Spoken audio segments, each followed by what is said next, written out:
Começa agora mais um programa Crescendo em Cristo, série de estudos bíblicos produzida por pastores colaboradores da Rádio CPT.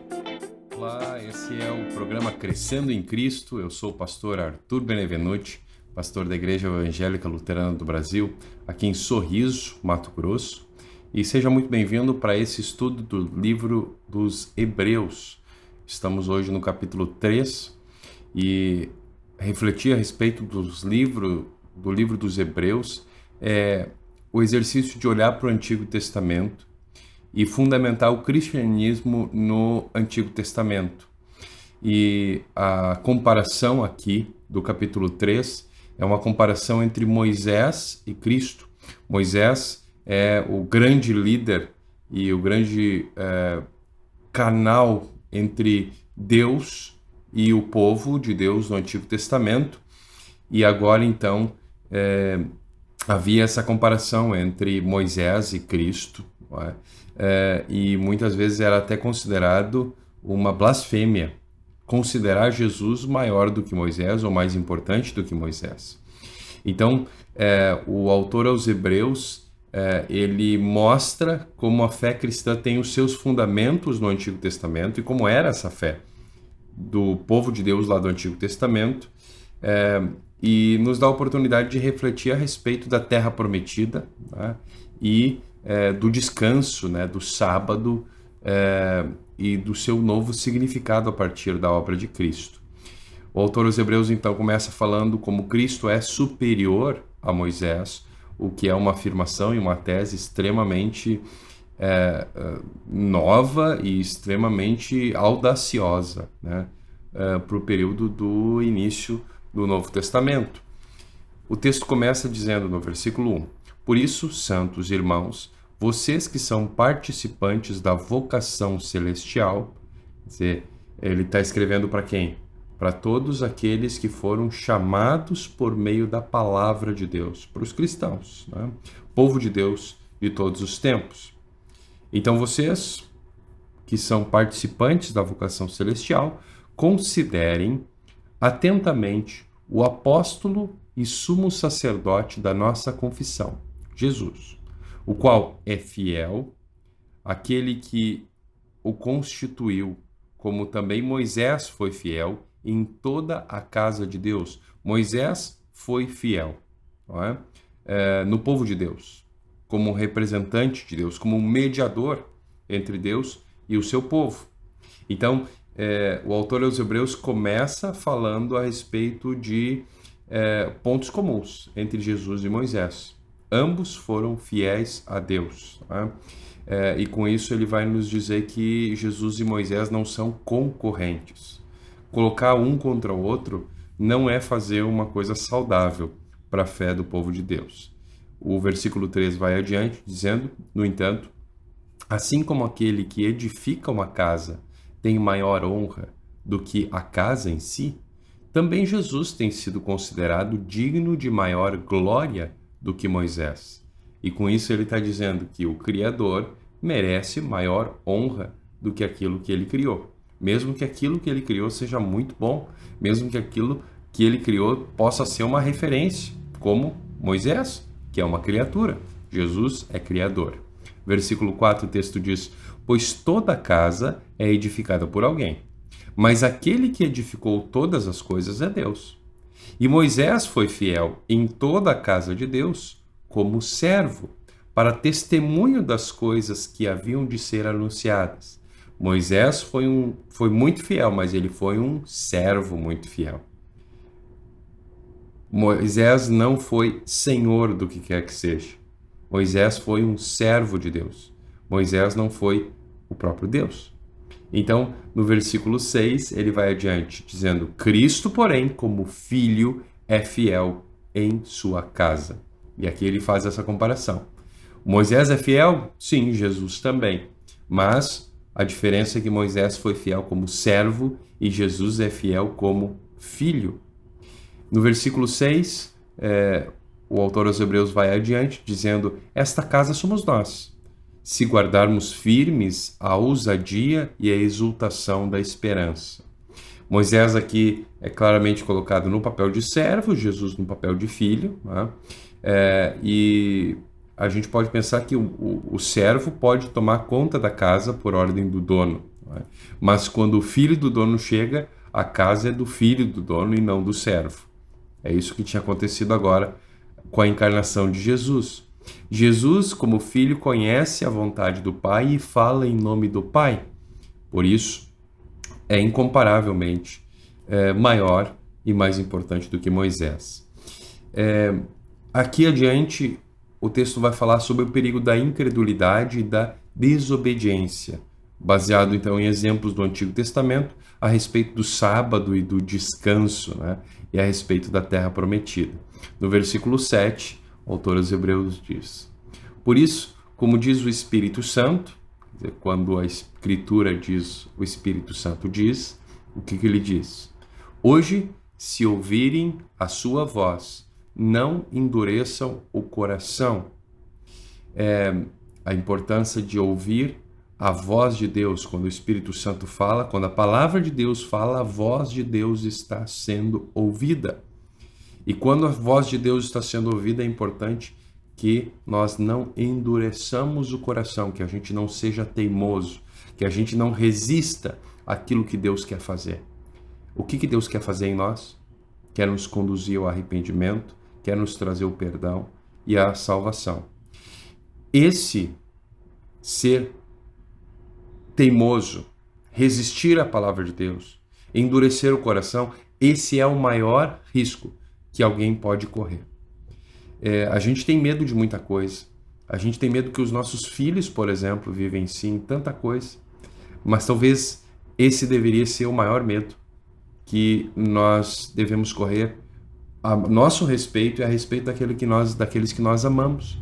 Que eles endureçam o seu coração, que eles sejam teimosos e resistam à voz de Deus, à palavra de Deus, né?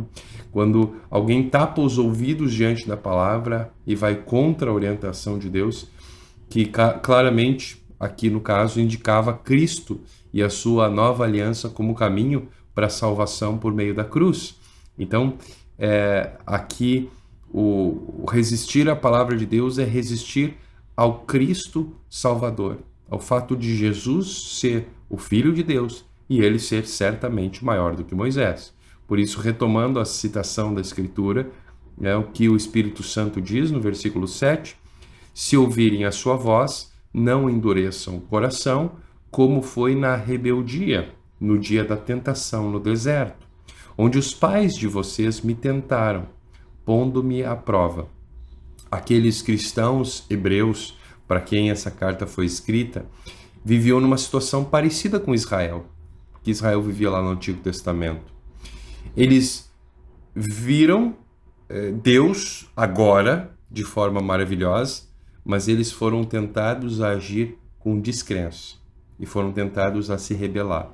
E por isso a história estava ali diante deles, não é? Eles poderiam olhar para trás, mas é importante que eles olhassem para frente e se perguntassem: será que a história vai se repetir?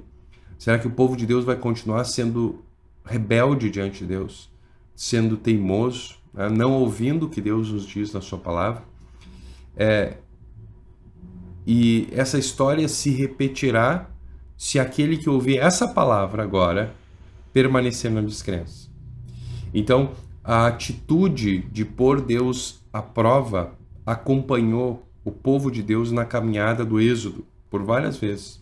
O povo de Deus, ao longo do deserto, né, se perguntar: será que Deus está com a gente ou não? Era tentar Deus. Quando o povo fazia isso, ele estava tentando a Deus, estava colocando Deus à prova. Depois de tudo que Deus havia feito, Deus havia libertado milagrosamente o seu povo do Egito. Eles haviam passado o Mar Vermelho em terra seca. Depois das 10 pragas do Egito, o povo ainda questiona Deus, questiona o seu amor. Por que Deus faria tudo isso e os abandonaria? Essa conhecida caminhada no deserto, né, do Egito até Canaã, é citada como uma imagem da vida cristã aqui na carta aos Hebreus. Nós somos chamados a não imitar os erros das gerações anteriores e a ouvir aquilo que Deus nos fala em sua palavra.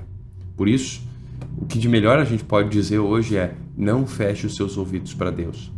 Quando Deus quer, por meio da sua palavra, te conduzir ao arrependimento dos seus pecados, se arrependa deles. Lute contra eles. Quando Deus quer te perdoar, receba esse perdão de Cristo. Aceite esse perdão. Tá?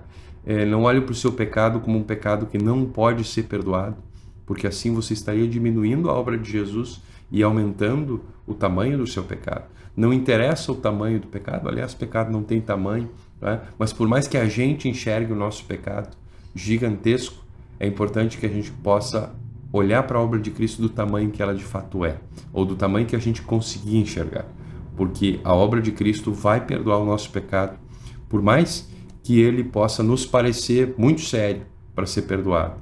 Então, o texto vai dizer: não endureçam o coração, não é? Como foi na rebelião, no dia da tentação no deserto, onde os pais de vocês me tentaram e viram as minhas obras durante 40 anos. O povo de Deus viu as obras de Deus de maneira ininterrupta, né? Por isso, diz no versículo 10, me indignei contra essa geração e disse: o coração deles sempre se afasta de mim, e eles não conheceram os meus caminhos. Assim jurei na minha ira: não entrarão no meu descanso. Aqui, o autor aos Hebreus está citando o Salmo 95, colocando diante do povo condenação e salvação. Tá? O que vai ser a condenação? Tá? Não entrar no meu descanso. Lembra que Jesus disse: venham a mim, vocês que estão cansados, sobrecarregados, eu lhes darei descanso. A salvação também pode ser compreendida como descanso, e ela é diversas vezes no texto bíblico descrita como descanso. Por isso, o dia, né, do descanso é chamado dessa forma, como uma antecipação do dia da salvação, né, da eternidade que a gente vai viver em comunhão com Deus. E esse dia, né, semanal que Deus gostaria que a gente separasse para a gente se dedicar de uma maneira especial a Ele, ter contato com Ele, com a sua palavra, com o seu povo, é um dia de antecipação da nossa salvação, antecipação daquilo que nós estaremos fazendo durante a eternidade. Descanso é algo muito maior do que uma vida estável e segura no lugar em que Deus nos deu.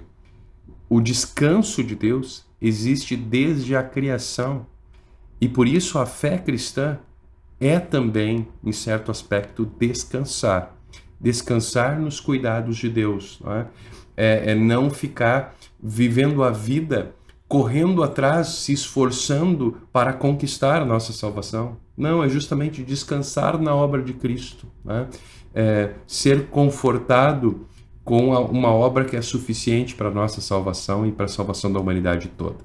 O texto vai adiante no versículo 12, dizendo: tenham cuidado, irmãos, para que nenhum de vocês tenha um coração mau e descrente, que se afaste de Deus. O que nos afasta de Deus e o que nos pode levar à condenação é a descrença. Isso pode ser se decepcionar com Deus, pode ser se decepcionar porque Deus não age como nós esperávamos que Ele agisse e procurar talvez construir o seu próprio caminho para a sua salvação. Também se afastar de Deus, e essa descrença que é citada aqui, também pode ser se recusar a confiar nas promessas de Deus, nas promessas que nós seremos salvos por causa daquilo que Deus promete e daquilo que Deus cumpre por meio do seu Filho Jesus. No versículo 13, o autor aos Hebreus vai adiante dizendo: pelo contrário, animem uns aos outros todos os dias. E aqui a gente é trazido para a comunhão da igreja cristã. Tá? Os cristãos Deus planeja que os cristãos vivam em comunhão, em união, que eles não sejam ilhas isoladas, né? Para quê? Para que nós possamos animar uns aos outros, para que a gente possa, na nossa vida cristã, aconselhar uns aos outros com a palavra de Deus, né? Lembrar uns aos outros a respeito da nossa pecaminosidade, conduzir uns aos outros ao arrependimento e especialmente ser também boca de Deus para proclamar uns aos outros o perdão e a salvação que Deus conquista para a gente em Cristo. Então, no versículo 13, pelo contrário, né, não vivam nessa descrença, mas animem uns aos outros todos os dias durante o tempo que se chama hoje, a fim de que nenhum de vocês seja endurecido pelo engano do pecado. Por que será que o autor aos Hebreus nos chama a atenção para o hoje? Para o momento em que nós ouvimos a voz de Deus, isso que nós estamos fazendo hoje. Porque nós não podemos mudar o passado, nós não podemos, não tem como a gente ouvir a palavra de Deus ontem. Ou a gente ouviu a palavra de Deus ontem, ou a gente deixou de ouvir a palavra de Deus ontem. Agora, o futuro a gente não conhece. A gente também não sabe se a gente vai ter a oportunidade de ouvir a palavra de Deus no futuro. Pode ser que Deus nos chame antes, pode ser que Jesus volte antes de a gente ouvir a palavra de Deus no futuro. Nós só podemos ouvir a palavra de Deus hoje. Por isso é importante que a gente faça isso hoje. Porque ouvir a palavra de Deus e ser objeto da ação do Espírito Santo quando a palavra de Deus é proclamada a nós, é algo que só pode acontecer hoje. Não tem como acontecer ontem e nem no futuro, né? E essa palavra que a gente ouve hoje, ela é eficaz, e ela é viva, ela é penetrante, ela encara tudo, né? E ela, de alguma forma, deixa tudo às claras diante dos olhos de Deus, a quem nós prestaremos conta. O texto vai adiante, no versículo 14, dizendo: porque temos nos tornado participantes de Cristo, se de fato guardamos firmes até o fim a confiança que desde o princípio tivemos. Como se diz, e agora outra parte do Salmo 95, hoje, se ouvirem a sua voz, não endureçam o coração, como foi na rebelião. E quem foram os que ouviram e mesmo assim se rebelaram? Não foram todos os que saíram do Egito por meio de Moisés? E contra quem Deus se indignou durante 40 anos? Não foi contra os que pecaram, cujos cadáveres caíram no deserto? E a quem jurou que não entrariam no seu descanso, senão os que foram desobedientes? Assim, nós vemos que não puderam entrar por causa da incredulidade. O que pode nos manter longe da salvação, longe de Cristo e longe do próprio Deus? É a incredulidade. Esse sim é o pecado que vai condenar aqueles que serão condenados. A fé do cristão, ela vai sempre ser aquilo que é mais importante na vida do cristão. E o texto de Hebreus capítulo 3, ele destaca justamente a importância da fé cristã. Ele destaca também que nessa nova aliança, na aliança do Novo Testamento, o pecado que condena é a falta de fé. E por isso, muito mais do que nos preocupar em fazer rituais ou deixar de fazer uma série de coisas, é importante que a gente se preocupe com a incredulidade, com a falta de fé. Porque é isso, na obra de Cristo, porque é isso que ele vai levar pessoas à condenação. Por isso, não caia na tentação de achar que Jesus não pode te salvar, e na tentação de que o Espírito Santo não pode te levar à fé, de que é você que tem que fazer alguma coisa. Não, confie na obra de Cristo, confie que o Espírito Santo vai trazer a obra de Cristo para você, ou por meio do batismo, ou por meio da proclamação da sua palavra. E por isso não tome nem a obra de Cristo e nem a obra do Espírito Santo para si, como se fosse uma obra que você tem que fazer, como se fosse uma tarefa sua. E por isso, evite durante toda a sua vida endurecer o coração para a palavra de Deus. Que você possa continuar durante toda a sua vida, especialmente hoje, ouvir a palavra de Deus e deixar que o Espírito Santo esteja te conduzindo ao arrependimento e à fé em Cristo. E que nessa fé você possa descansar na sua vida aqui, que já é uma antecipação da sua vida na eternidade. Que Deus abençoe essas palavras nos nossos corações. Amém. Acompanhe este e outros programas em radiocpt.com.br.